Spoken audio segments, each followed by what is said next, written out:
പലപ്പോഴുമേ പലരോടും നമ്മൾ പലതും ചെയ്തു കഴിയുമ്പോൾ അവർ നമ്മളോട് പറയാറില്ലേ, സാരമില്ല, ഞാൻ നിങ്ങളോട് ക്ഷമിച്ചു, പൊറുത്തു എന്നൊക്കെ.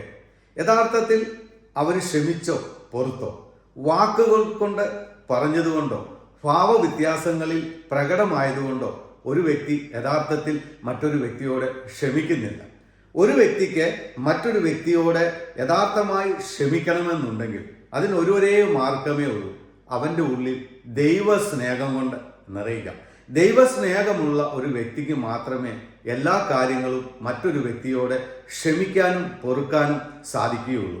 അല്ലെങ്കിൽ വെറും വാക്കുകൾ കൊണ്ട് പറയുകയും ഭാവവ്യത്യാസങ്ങൾ കൊണ്ട് ആക്ഷൻ കാണിക്കുകയും ചെയ്തതുകൊണ്ട് മാത്രം ഒരു മനുഷ്യൻ്റെ ഉള്ളിലേക്ക് കടന്നു വന്ന സങ്കടങ്ങളും വേദനകളും ഒന്നും പെട്ടെന്ന് പൊറുക്കുവാനായിട്ട് ആർക്കും സാധിക്കത്തില്ല. അങ്ങനെ പൊറുക്കാൻ ആർക്കെങ്കിലും സാധിക്കണമെങ്കിൽ അവന് തീർച്ചയായിട്ടും അവൻ്റെ ഉള്ളിൽ ദൈവ സ്നേഹം കൊണ്ട് നിറയണം. അതായത് ദൈവം അവൻ്റെ ഉള്ളിൽ വസിക്കണം. എങ്കിൽ മാത്രമേ അവന് പൂർണ്ണമായിട്ട് അത് പൊറുക്കാൻ സാധിക്കുകയുള്ളൂ.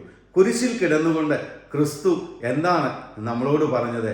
അവർ ചെയ്തത് എന്തെന്ന് അവർ അറിയായിക കൊണ്ട് അവരോട് ക്ഷമിക്കണമേ. കുരിശിൽ കിടന്നുകൊണ്ട് പോലും തന്നെ ദ്രോഹിച്ചവരെയും തന്നെ തള്ളിപ്പറഞ്ഞവരെയും ഉപദ്രവിച്ചവരെയും മുറിവേൽപ്പിച്ചവരോടെല്ലാം ക്ഷമിക്കുവാനായിട്ട് ക്രിസ്തുവിന് സാധിച്ചെങ്കിൽ ആ സ്നേഹം, ആ സഹനവും, ആ ക്ഷമയും ഒരു വ്യക്തിയുടെ ഉള്ളിൽ കടന്നു വന്നെങ്കിൽ മാത്രമേ നമ്മൾ ഈ പറയുന്നത് ക്ഷമിച്ചു എന്ന് പറയുന്ന ആ ക്ഷമ നമ്മുടെ ഉള്ളിൽ നിറയുകയുള്ളൂ. എങ്കിൽ മാത്രമേ നമുക്ക് ക്ഷമിക്കാനായിട്ട് സാധിക്കുകയുള്ളൂ. കാരണം ക്രിസ്തു പൂർണ്ണമായി ഉള്ളിലുള്ളവന് മറ്റൊരു വ്യക്തിയോട് ക്ഷമിക്കുവാനായിട്ട് സാധിക്കും. ദൈവം നിങ്ങളെ അനുഗ്രഹിക്കട്ടെ.